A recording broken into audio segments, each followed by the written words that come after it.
Hello ladies and gentlemen, and welcome back to my channel for another Hot Toys 1/6 scale Deadpool and Wolverine figure unboxing and review. Today, we're taking a look at Ladypool. Now, I got mine at a discount from Pop Collectibles.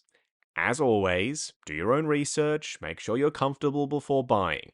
I've popped a link to their site in the description below, along with the discount code Justin's Collection, for 5% off your order if you do decide to buy from them.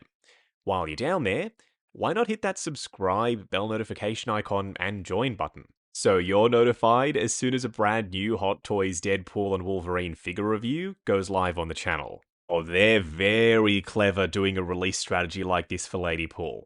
Dropping 500 of these figures right now as the movie's still in theaters, it helps them catch and ride that hype wave, because usually a figure like this will come out, like 1 to 2 years after the film is done in cinemas? Yeah, I want to see this more often because they know collectors are impatient. We're going to pick her up, share pictures online, do reviews like this, and that way more collectors are going to buy her and wait for the later batch. Anyway, up front for the box art, an image of the figure herself, the 3D, almost indented claw marks in the background with this glossy plastic piece inside of it, Deadpool and Wolverine up top, and her name down below. Would they have sold plenty of Ladypools if they just stuck to their normal release strategy? Probably, but will they sell more because they didn't and they dropped 500 now? Honestly, yeah, I think so, but we'll just have to wait and see. On the side of the box, we've got those claw marks, some bullet casings up top, some burning embers, and her name once more. Around the back, warnings and legal information, more bullet shells, more burning embers, some bullet holes, a massive Deadpool logo, as well as this scratched up, disheveled, battle damaged looking red gradient background. Underneath the slipcover, an open window showcasing Ladypool as well as all of her accessories inside. Plus an image of the best friend's charm on the cardboard frame. I would have liked to have seen this as some kind of special edition bonus accessory in 1:1 scale, but there's still time. If they decide to give us any more early release figures from this movie, they can just chuck one in the box. The little Deadpool sketches just inject a little bit of fun to the unboxing experience, because as you work your way around the box art, you'll spot little goofy ass ones like this, Deadpool riding a unicorn with both his swords out. Just spotted this one, Wade chasing after Logan with some love hearts surrounding him. Absolutely ridiculous. This is still probably my favorite piece of artwork from Deadpool and Wolverine, the Deadpool logo with Wolverine's claws running straight through the middle of it. Then down below, another image of Ladypool. But you know what time it is? Figure time, baby. Believe it or not, this is actually not the only 1/6 scale Ladypool figure out there. There is a third-party one, and I have it, but unfortunately, the outfit was made out of pleather, and it's completely destroyed. It's deteriorated over time, and the figure is now undisplayable. First in-hand impressions for Hot Toys Ladypool. So far, so good. I'm loving the texture and the airbrush shading on the suit. What we're going to do now is get all of her accessories laid out in the light box and take a closer look at everything she comes with. Unlike what we saw with Deadpool himself, there's no special edition for this early release of Ladypool. There's only one version, just the standard, so if you decide to pick her up now versus later when the rest of the batches are released, you're getting the exact same array of accessories. Starting off with her display base first, it's just a regular old Hot Toys hexagonal style base. The nameplate says Ladypool in a very Deadpool 2 looking font. Up top, we've got the movie logo, as well as a Deadpool symbol that's been made to look like a darts board. We've got all these weapons in it, plus the claw marks going through it, and we've got the Deadpool sketches in the background. Up top, there's an adjustable flight pole arm and a spring-loaded waist clamp.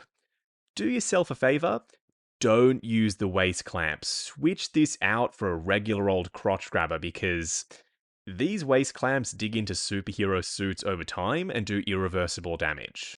I just assumed there wouldn't be any reuse for Ladypool, because She's got a completely different body to Wade, so she'd need different sheaths, right?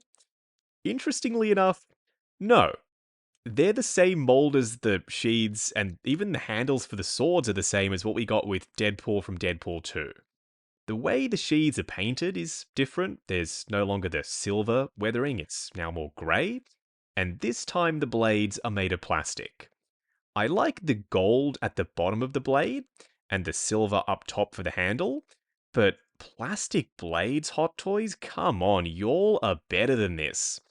No thank you. Just go back to diecast for future Deadpool figures because I actually broke the sword on my Deadpool 3 release right at the part down the bottom that connects to the handle. The plastic sword's too fragile. Mary Poppins, aka Dogpool, still hands down my favorite accessory to come with any of these Deadpool and Wolverine figures. Because you're pretty much getting another character in the box. You could even say that this is a 2-pack because Dogpool does have a little bit of articulation. Her head sculpt is on a ball joint so she can look up and down, left and right, and we can get some swivel. The front legs are on ball joints too, so you can flare them out, have her looking up at Wade, or you can have her standing straight up and down. There's plenty of texture on the outfit, both the black and red sections. There's some airbrush shading. The skin has this speckling effect to it, and the hair has some white dry brushing over the top. The tail is made of rubbery plastic, so no worries when it comes to breakage. The only real difference between this new Dogpool versus the one that we got with Wade is the new head sculpt without the goggles. I'm partial to the goggles look myself, but it's going to be down to personal preference which one you end up displaying alongside your Deadpool and Wolverine figures. Or you could just display both of them. That's what I'm going to do. I mean, Mary Poppins is so small, she barely takes up any room in the collection anyway, even though, yes, she is technically a repeat character if you have both of them on display. Ladypool comes with her Uzis because, of course, it's Uzi time, baby. The magazines have some painted bullet detail up on top. There's magnets on the inside. That's how you attach them to her holsters. And we've got some silver dry brushing over the top of this shiny-ish gunmetal paint for the main body of the Uzis. In typical Deadpool fashion, Ladypool has some switch-out magnetic eye options, ranging from these neutral ones to some fully wide open ones, slightly squinted, and some more happy looking eyes. Lastly, a full array of hands. These are my favourite of the bunch. We've got the 2-finger point hand and almost a Spider-Man thwip hand, 2 splayed out finger open palm hands, a thumbs up hand for the left and a gripping hand for the right. The fingers are soft enough that you can pry the grip open and pop the swords in there no problem. A thumbs up hand for the right and a gripping hand for the left. 2 trigger finger hands, nice and soft once again, so Uzi's in there, super easy. Plus 2 relaxed-ish open palm hands already installed on her right out of the box. The only thing that gives away the fact that these are not material gloves, because they are quite convincing with the wrinkling and sculpted texture and whatnot, is the signature PVC sheen that they have. If only Hot Toys had used some dull coat over the top, they might have looked like actual fabric. What we're going to do now is get Ladypool herself out here. Standing straight up and down in the light box, no crazy poses or accessories or anything like that. I still cannot believe that we have this figure in hand so soon after the announcement. Like, this just doesn't happen for a non-exclusive release like this. But here we are, and there she is, another killer release for this line. She's on a bespoke body, and the proportions are perfect because of it. The suit is made of actual durable feeling materials, unlike Deadpool's 1 and 2. The articulation is solid, the accessories are decent, and wool hair. Use the top of the line artisan/in-art quality hair for this piece. They could have gone sculpted or used that cheap-ass, nasty synthetic hair, but I'm so glad they didn't, because that ponytail may be just a small part of her overall look, but with them so obviously putting the effort in, the whole figure now feels more premium because of it. Details matter, and they clearly understood the assignment. Up close and personal, kicking things off with Ladypool's head sculpt. It essentially just does what it says on the tin. It looks like a female version of Deadpool's head sculpt.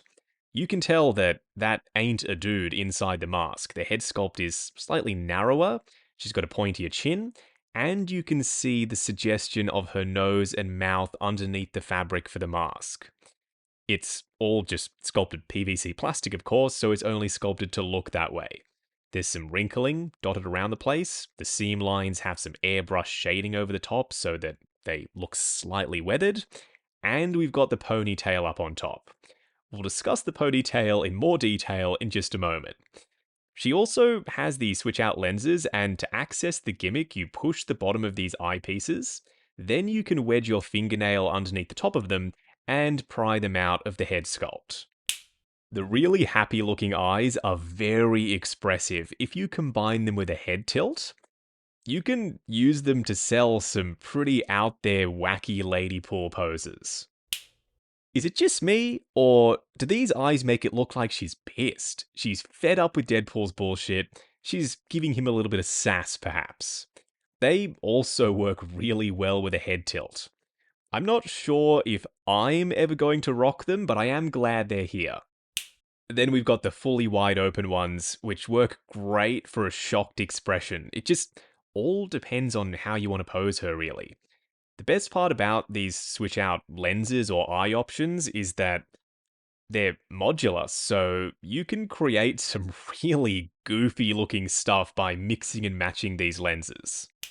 Okay, we're back to the standard lenses. Let's discuss the ponytail. Instead of going sculpted or using some kind of synthetic plastic hair, they went all out for Ladypool. This is real wool hair. This is the stuff that they use for their artisan figures. I didn't expect that. I thought for sure it would be that cheap and nasty stuff. It feels really high quality, and the best part about rooted hair is you can style it. So if you want it over her shoulder, you can get that done. If you want to flare it out so it's not all twisted up the way it comes out of the box, also doable. I'm not sure how I'm going to style it as of yet. Right now, I kind of like the swirly twirly effect it's got going on. But the most interesting part for me about this whole thing is she's not using like a hair scrunchie or anything up the top. That's even more hair wrapped around the base of the ponytail. I am worried that over time, because you can see the end of the strands, that's going to come loose. Right now, it feels nice and sturdy, and they've definitely applied some sort of glue or product over the top to keep it in place. Her back sword sheath holder thing is held in place with magnets. And the polarity of the magnets is exactly the same as the magnets in the Deadpool 2 sheath sword holders. So if you've got a spare one of those lying around and you CBF just swapping the swords into this for some reason, you can take the Deadpool 2 one, pop it on her back, and now she's got some die-cast swords in there. Underneath the sheaths, there's heaps of detail on the surface of the suit, with multiple different panels, plenty of texture over the top, and a faux zipper working its way up the back underneath this collar piece. The construction of this outfit is quite unique. Instead of going with a single piece, just all in one bodysuit that's been stitched onto the inner body, they've used multiple layers. We've got an inner shirt that the sleeves are part of. You can see there's a seam underneath this vest piece. Then the inner collar is also part of that undershirt. But over the top, there's the vest, which is stitched to the pants. So quite a few different pieces of fabric have come together to make up this outfit. And none of it is pleather. This feels like that same screen-printed, almost stretchy fabric that we saw with Scarlet Spider. It's the same stuff they used for Deadpool from Deadpool and Wolverine, and while it's not invincible, it feels way more durable than what the first two Deadpools were wearing, that's for darn sure. Her shoulder pads are separate pieces, but they're not velcroed on, they're actually fused to the surface of the outfit. Then we've got some little silver accent buckles also fused to the suit. These straps are not actual straps, they're part of the screen printed material. And the metallic red gauntlets on either side are also fixed in place. Unlike what we saw with Deadpool, she doesn't have a floating cuff on the glove. It's flared out enough around the bottom of the sleeve that doesn't bother me. She still gets plenty of range of motion out of her gloved hands. And then we get to the paint, because yes, they have genuinely painted the red fabric surface. They've added some darker airbrush shading in certain places, but predominantly over the seam lines. So even from a distance, those lines pop, and it helps break up the overall very red look for the front of the outfit.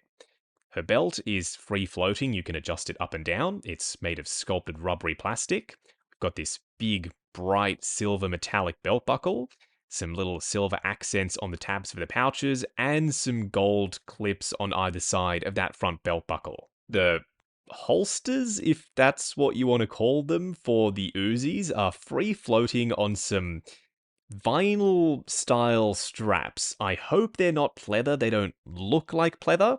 They've got some grain to them, but I think they're vinyl, so fingers crossed they stand the test of time. To attach the Uzis to the holsters, they've got some really strong magnets in both pieces.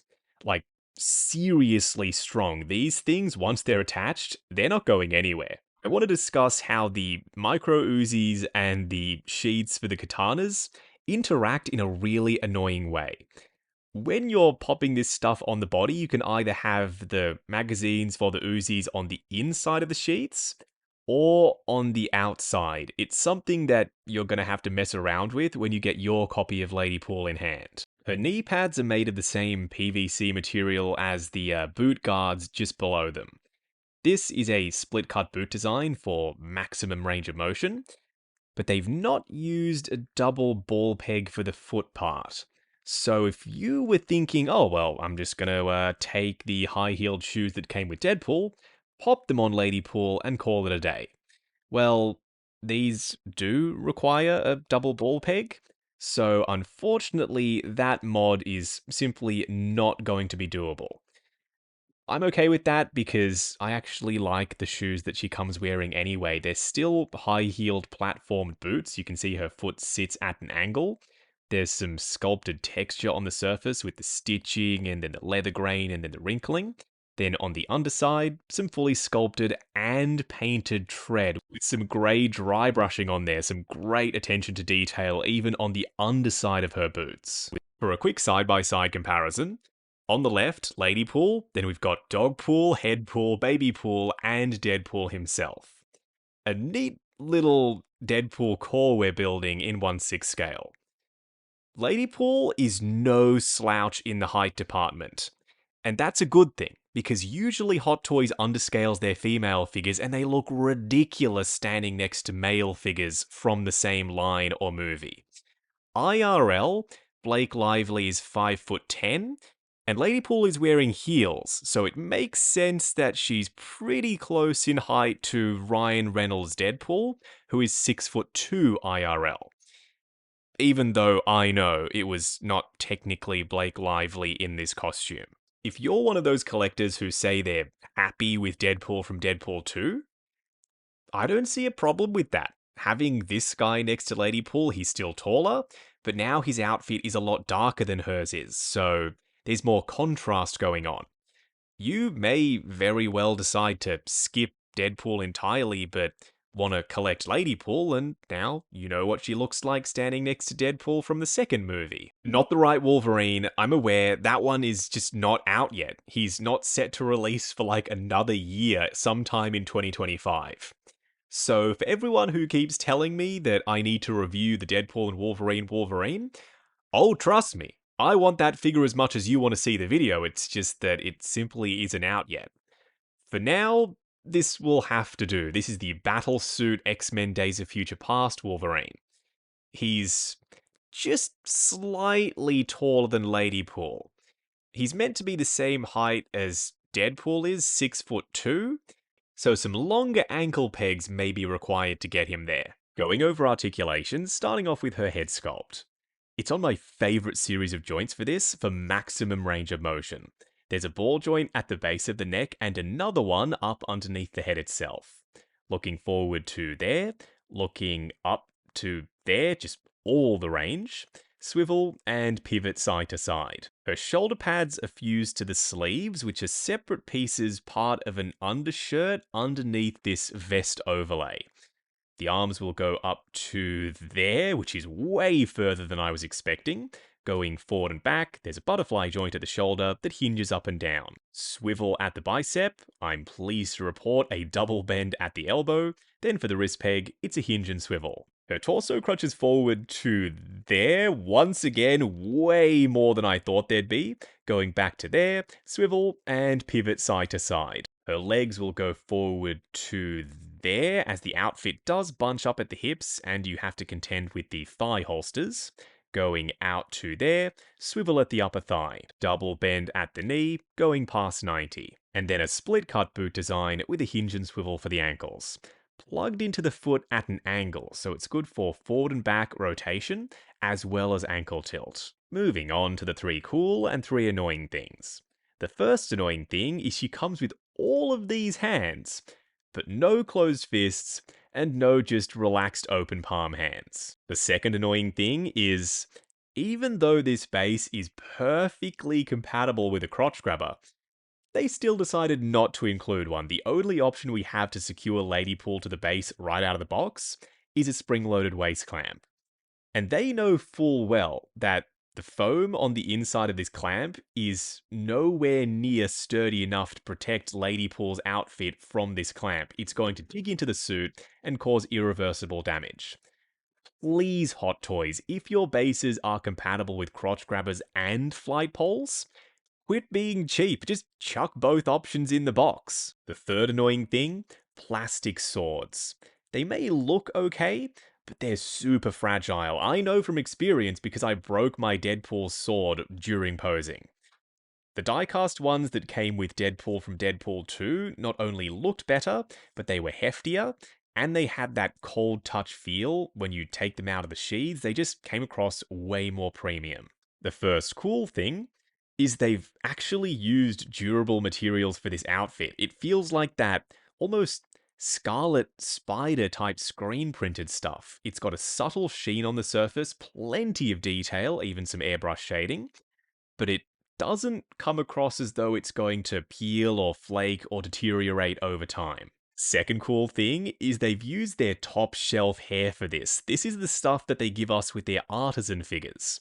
InArt also uses hair like this for their releases. The third cool thing is, if you've got the special edition version of Deadpool and you really want to make use of the baby carrier, it's technically compatible with Ladypool. It's not a perfect fit, it's a touch loose in certain areas, but if you wrap the back strap over the top of the sword holders, that just adds some padding and helps lock it down and in place. That combined with the fact that Babypool is heavy, so when you pop Babypool inside the carrier, it does the same thing. Gravity takes over and closes up the gaps underneath the straps on Ladypool's shoulders. For a bonus cool thing, the markings on the underside of Ladypool's katanas are different compared to the ones that we got with Deadpool from Deadpool 2, even though the handles are the exact same mold. If you know what these mean or stand for, can you let me know down in the comments below, because I've got no idea. Wrapping up on Hot Toys Ladypool, based off her appearance, a very brief appearance, in Deadpool and Wolverine. This is how you do it right. Here's Hot Toys just straight up cooking with the Deadpool and Wolverine line. Hit after hit after hit.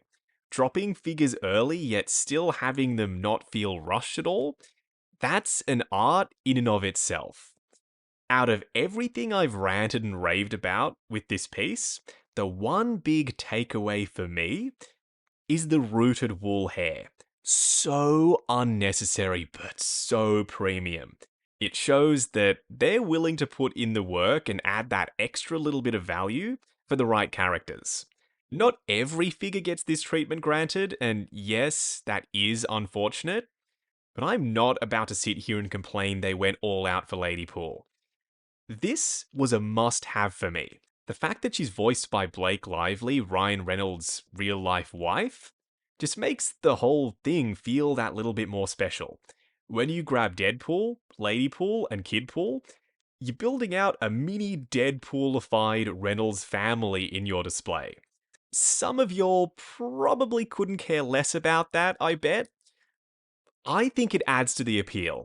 My wife being a Blake Lively fan and a Deadpool fan, I barely ever get figures in that she cares about. But Deadpool and Ladypool, we both love them, and that says something. So at the end of this, massive W for Hot Toys. It goes to show that a character's impact doesn't start and end on screen. We didn't get to see much of her in action in the movie. Still, Ladypool is a badass in the comics. In fact, she's referred to as Lady Deadpool. We've now seen her in live action, and she's voiced by Ryan's wife. So for Hot Toys, this piece just made sense. And I'm very happy that they decided to make her. Fingers crossed, now that we have the Deadpool family, they can move on to some Wolverine variants. John Byrne Brown and Tan would be on the top of my list. Now, I got my copy of Ladypool from Pop Collectibles. As always, do your own research, make sure you're comfortable before buying. I have popped a link to their site in the description below, along with the discount code Justin's Collection, for 5% off your order if you do decide to buy from them. While you're down there, why not hit that subscribe, bell notification icon, and join button if you like the sound of seeing your name in the end credits of my reviews. Like, comment, and subscribe. We'll catch you in the next video.